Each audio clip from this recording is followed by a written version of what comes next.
I started YouTube 4 years ago for the simple purpose of wanting to learn how to create videos. If you go back to the beginning of my channel, they were pretty rough. But then again, I think most YouTubers or most videographers, when they first started, things were very rough. And that is exactly where my channel began. I didn't go to film school. I didn't go and do classes. I took something called YouTube University and I learned for free. I didn't have the money to go to school to be a filmmaker. I was going to college at the time, but it wasn't for that. And this was also at a time when I didn't really know what I wanted with my life. It was something as simple as just wanting to get started in the filmmaking business because I thought it was cool and I wanted to learn how to do it. And there were YouTubers that I looked up to, people like Casey Neistat, Peter McKinnon, the usuals. And of course, at the time I was in racing full time, so there's car YouTubers that I was really enjoying watching every single day. And of course, with my content being cars at the time when I was racing professionally, I was able to shoot that same content. So I watched a ton of YouTube and I wanted to learn how to do it. And I watched a lot of YouTube University while I was driving from race to race or staying at hotels so I could learn to do exactly this.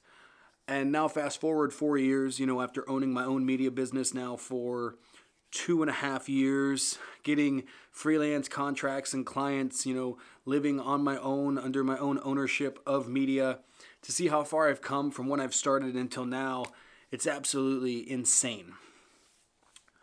While there's always work to be done, and there's always, of course, a want to improve, I look at YouTube now in a whole different light.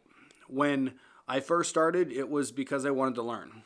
And then as I started to get better, as my skills started to rise and I started to see improvement, I wanted to make YouTube a full-time job. I wanted it to be everything. And I did at one point. I uploaded consistently every single day.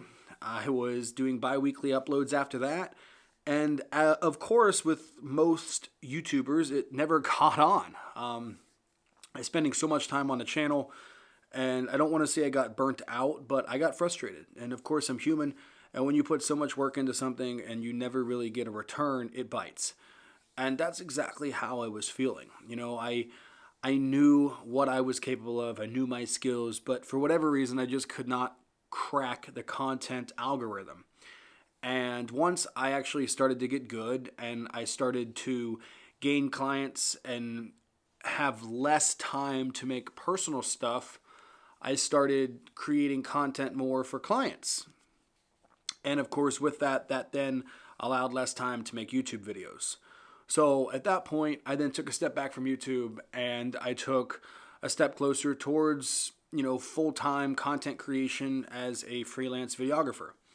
And that lasted for a long time, of course, with my media business, and obviously today I still do that. But now in my full-time role, basically in my dream job, I never thought when I started my own business, I started racing about 4 years ago, 5 years ago. When I started that, I never would have thought that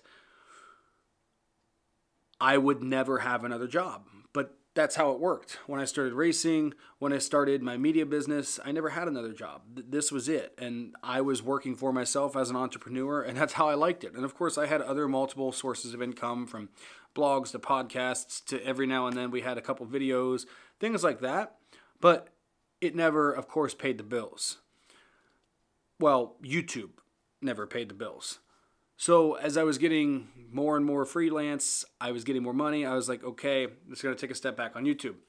So now, today, that leads me to my current role. Basically, I'm the director of athletic engagement, aka, in layman's terms, creative director. And I create content every single day on the daily, hundreds of pieces of content per week. I love it, and I won't trade it for anything. But by doing that, it now allows less time for me on YouTube to create what I want to create. Because at the end of the day, creating for yourself and creating things that you envision is the greatest satisfaction, at least to me, and why I enjoy creating personal videos. And that kind of leads me to where today's video is heading is, what is the reason that I do this, right? Like, we all have those things in life that we're doing and we're like, well, why am I doing this?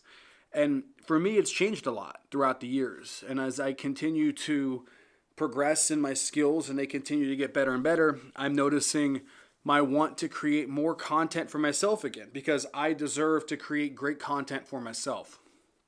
And with so much going on in today's world, whether in my own world or other people's own world or the tech world or the camera world or the fitness world or the racing world, there's always things to film and shoot. And of course on YouTube, you're limited by what you can do per se, the niche of your channel.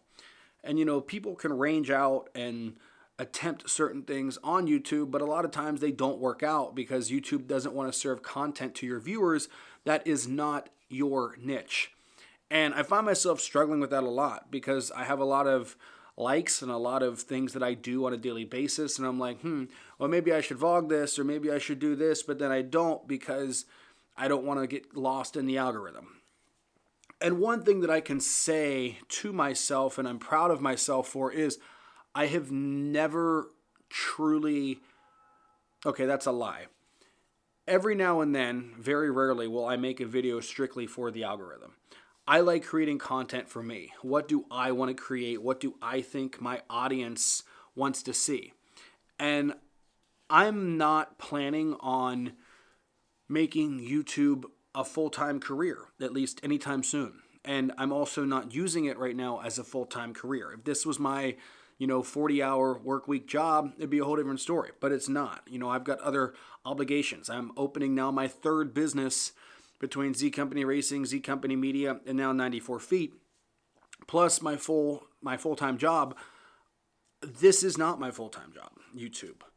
But what I want to continue to do is I want to provide constant value to my audience and to myself. And by that, I mean, for example, when Ryan and I are creating our 94 Feet business and we're continuing to do all these steps, when 94 Feet blows up one day and we're living success of what we can do, I want to go back and I want to watch those videos and be like, we did that.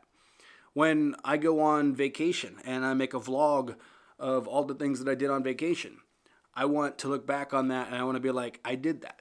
I want my kids to look at it and be like, my dad did that. Those are the things that I enjoy doing. I don't make videos for specifically my audience.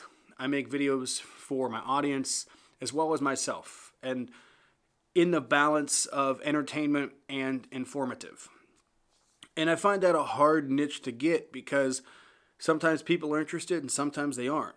Of course, titles and thumbnails are a huge, huge point of YouTube. And if it's not perfect, you don't get the views. So what I'm getting at in all this is I don't make YouTube to be a millionaire. I don't make videos to become the next star. I make YouTube videos because I enjoy it. I make videos because I want to be an inspiration to the people who are watching my videos to see that whatever I'm doing, whatever your dream is, whatever it is that you want to do in your life, you can do. And if I can change a couple people's lives just by them seeing a video, that I made talking about business and helping lead them down the right path towards making a proper decision that leads them to become a 6-figure, 7-figure, 8-figure business owner, well then that's great. So I got to stop trying to view this as my full-time job because it's not. It might change, but it's not right now. So I'm going to lean into this more as making videos for me, making videos for my audience, and really trying to be the best creator that I can be for everyone involved. YouTube can be very hard. It's a very lavish job. It's a fun job. It is hard. It is easy. It is everything. Sometimes you can make a short, simple video that blows up, and sometimes you can take hours and hours and make this perfect video that you think is perfect yet doesn't do anything. And it's stressful and it's frustrating and it's annoying, but at the end of the day, I wouldn't change it. So with that being said, I hope you guys have an absolutely incredible week. Be be ready because we got Daytona 500 content coming up from Florida. And of course, Ryan and I are going to have the business vlogs going for 94 feet. So if that's something you guys are interested in watching, hit the subscribe button and I will see you guys in the next video. Peace and have a good one. Bye.